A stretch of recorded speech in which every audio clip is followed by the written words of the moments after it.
Subscribe to our YouTube channel and press the bell icon to get the latest updates. Yazad Pavri, a radical neuroscientist, identified human beings are driven by 7 ancient instincts. These are anger, fear, panic, seeking, maternal care, pleasure, and play. Interestingly, it is thought that the most powerful instinct is seeking. This is the instinct that makes us want more and more. And when it comes to money, more is always better. One of the reasons why investing in stocks is so attractive is because it is believed that the stock market is the greatest equalizer of wealth, a gateway to opportunity, a way for average people to build wealth. And today, investing in stocks has become increasingly necessary considering the lack of viable alternatives. Investors have shifted from bonds and fixed deposits to stocks as interest rates are at historical lows. Moreover, investors have realized that they may have to invest in stocks to get an inflation-adjusted return over the long run. But is simply investing in stocks enough? Or are you seeking more, much more? Luckily, the market has something for everyone.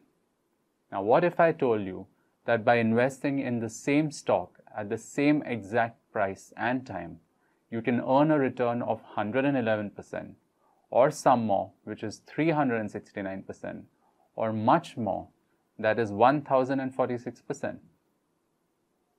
Hi, this is Yazad, and in today's video, we are going to look at 3 options that an investor has to maximize his return in the stock market. Keep watching to know more.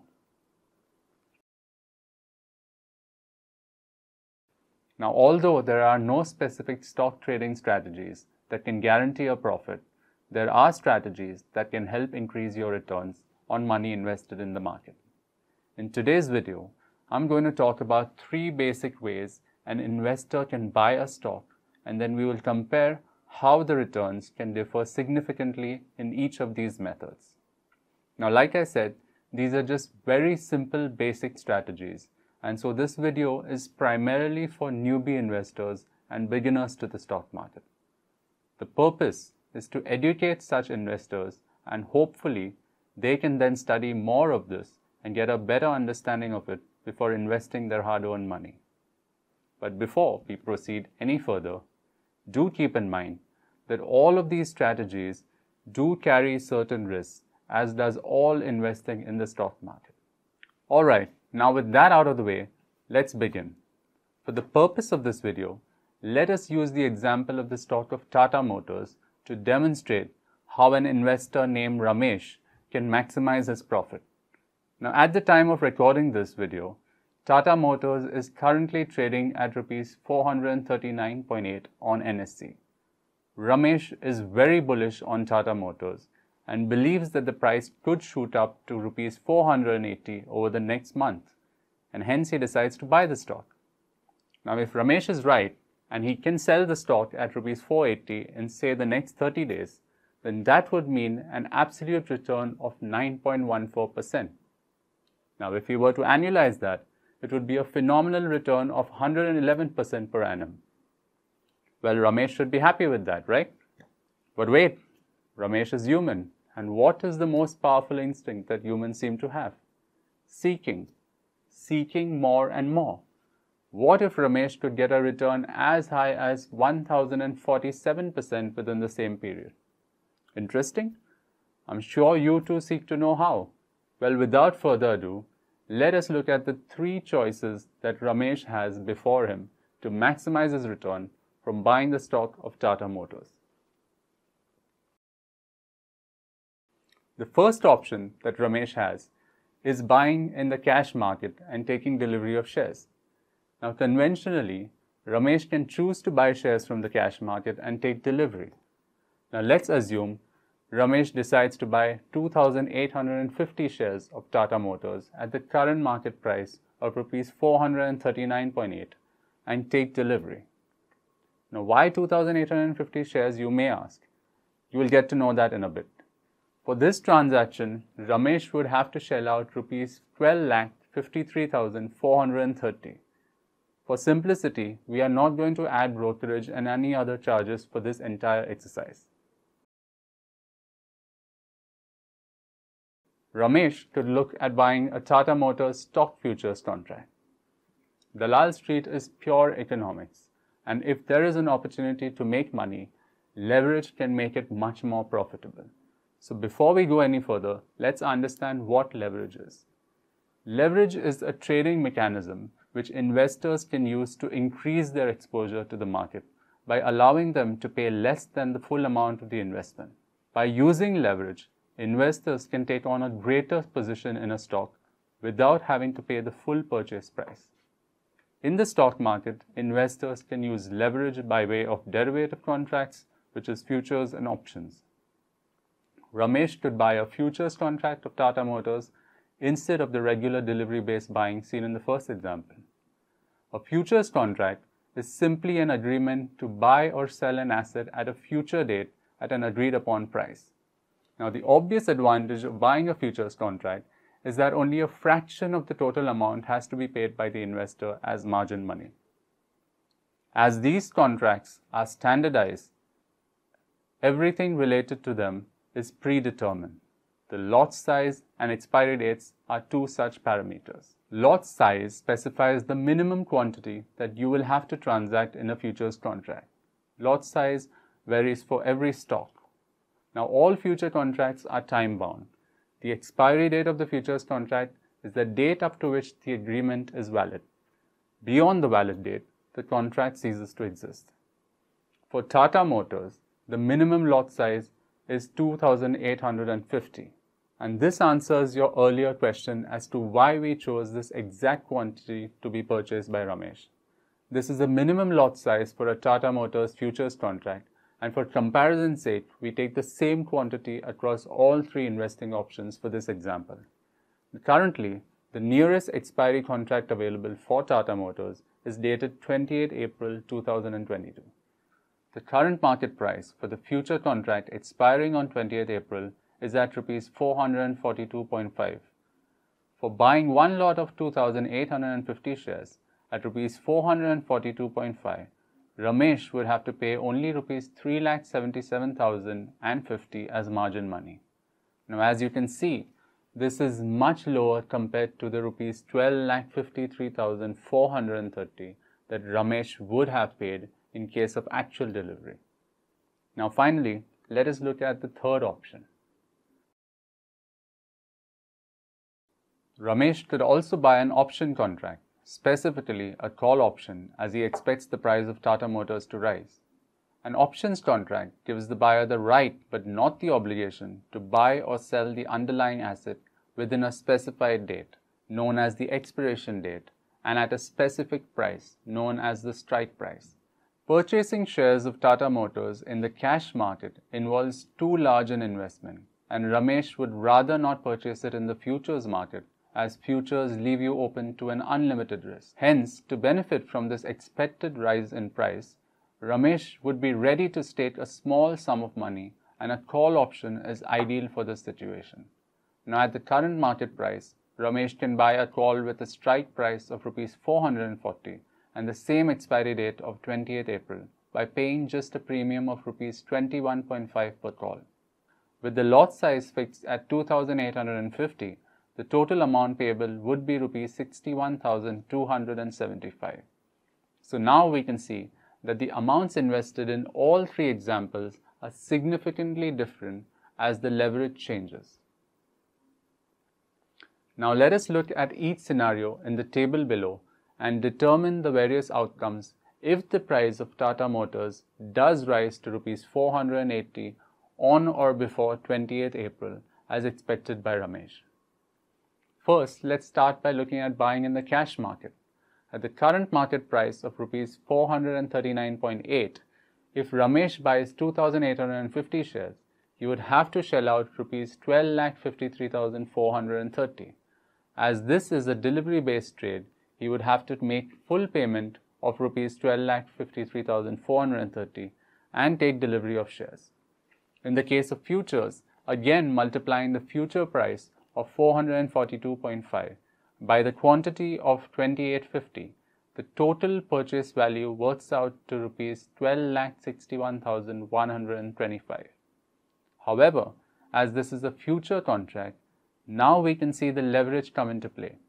Here Ramesh would have to pay only a margin of 29.9% of the total contract value, which is the current margin required to buy Tata Motors. So here Ramesh has to put up just rupees 3,77,050 as margin money to book the price of rupees 442.5 as his buy price for Tata Motors. This is like token money that you give to, say, book a car or bike and fix the purchase price and then pay the balance on a future date. Now finally, in options, it is a little more complex. Ramesh chooses a strike price of rupees 440 as that is the option closest to the current price. Now you may be wondering on what basis we choose the 440 strike price, when in fact there are many different strike prices available, all the way from 290 to rupees 630. Well, the process of strike price selection is a vast topic on its own, and we can do an entire video on just that. But for now, let us just believe that 440 is the right strike price to trade. Now at the present time, there is a premium of rupees 21.5 payable for the strike price of 440. Now what this means is Ramesh has to pay rupees 61,275, which is the premium per call, into the quantity of 2,850 to buy the call option. So we can see that to take actual delivery of shares, Ramesh has paid rupees 12,53,430. In futures, he has paid rupees 3,77,050, and in the call option, he has paid the least amount of just rupees 61,275. Now let's go forward into the future. After 30 days, assume that Ramesh's call was right and Tata Motors is indeed trading at rupees 480 per share. Now let's see what happens. By selling the actual 2,850 shares held by him in the cash market, Ramesh would make a cool profit of rupees 1,14,570, which is simply the sale value of 13,68,000 less the purchase value of 12,53,430 rupees. In the futures contract, it's fairly similar. Ramesh makes a profit of rupees 1,06,875. How? Simple.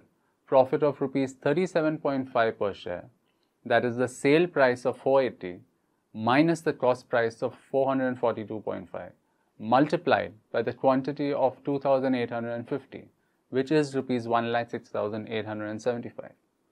Lastly, in case of the call option, let us first find out the intrinsic value. Intrinsic value is nothing but the sale price minus the strike price. So here with the sale price of 480 and the strike price of 440, the intrinsic value is rupees 40. But this 40 rupees per share is not the profit. Remember, Ramesh had paid a premium of rupees 21.5 to buy this call option. So the actual profit is the intrinsic value less the premium paid multiplied by the quantity. Hence we get 40 minus 21.5, which is 18.5, multiplied by the quantity 2,850. And that's it. Ramesh makes rupees 52,725 in the option contract. Now you can see for yourself how by investing in the same script at the same price and time, Ramesh could get three entirely different outcomes in terms of returns generated.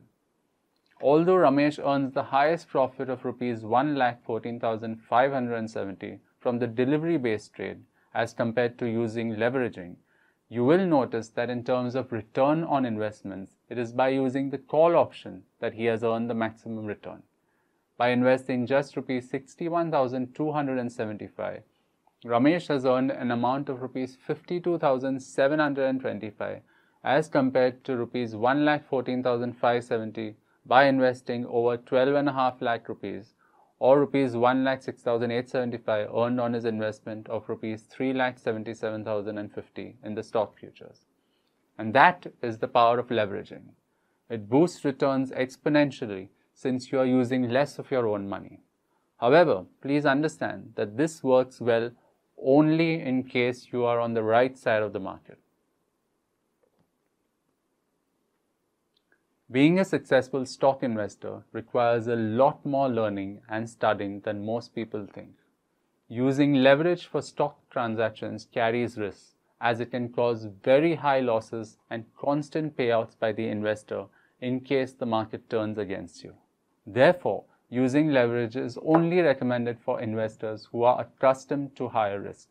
It is also recommended not to use too much leverage when trading and not to use all of one's capital to secure a leverage position. Let me share a quote from Warren Buffett that is most likely familiar to many investors in the stock market. When you combine ignorance and leverage, you get some pretty interesting results. The reason this quote resonates is because in the right hands, leverage trading can dramatically increase your returns, but in the wrong hands, it can have a devastating effect on your cash flow and financial condition. More and more investors are trading in futures and options these days because of the propensity to generate higher returns with a smaller amount of money invested.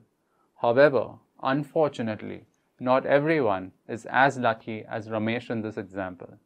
A lot of times, people tend to over-leverage themselves and end up losing a substantial amount of wealth. In the end, it comes down to one simple fact. When you buy a fundamentally good stock using your own money, even if the price falls, you have the ability to hold on to your position till it recovers. If you sit tight with delivery of your stock, more often than not, you would not incur a loss, at least not a very big loss. But in case of a leverage position, you're not only on borrowed money, but also on borrowed time. There are multiple strategies that can be used in futures and options market to make money. But as an investor, you need to educate yourself first. If you're inexperienced, start with a fraction of your money. Don't play with money that is not yours. After all, it is not the man who has too little, but the man who seeks more and more that is poor. That's all we have for this week. If you found this video helpful, please give it a like and share it as well. Thank you once again for joining me today, and I hope to see you again next time. This is Yazad signing off. Happy investing. Goodbye.